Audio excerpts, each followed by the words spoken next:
This isn't one camera, it's actually four. So let's talk about how we can get to this point inside of Maya.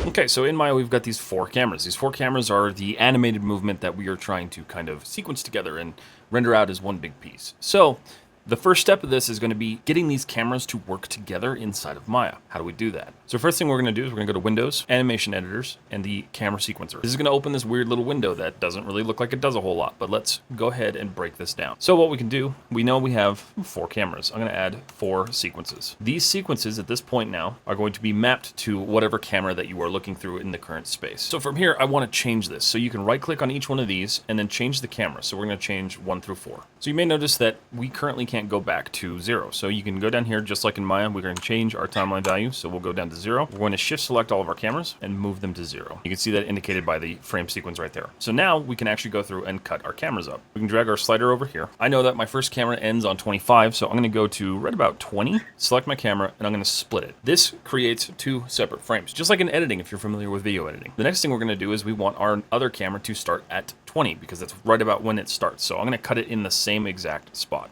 And you can see this gives us 4 different clips. I can delete the beginning clip and the secondary clip. I'm going to go ahead and do this for all 4 cameras. And you can see we're left with this. So if I go up here now and I go to my timeline and I hit play, nothing changes except for the one camera that we're looking through in the exact moment. But the unique thing about the camera sequencer is if I pull this down and I hit play in the camera sequencer, you can see now Maya switches between each individual shot, therefore giving us full control over how our scene is handling each camera. Now from here, if we want to see all of that in viewport and not have to deal with a camera sequencer, we can actually select all these shots. We can go up here to create an Ubercam. That's going to create a new camera. And if we go into our viewport and go look through the Ubercam and hit play, you can see that Ubercam is going to mimic the movement that is being created. And we can either use the Ubercam for rendering, or I can show you another way tomorrow on how to render each individual camera out in its own separate chunks.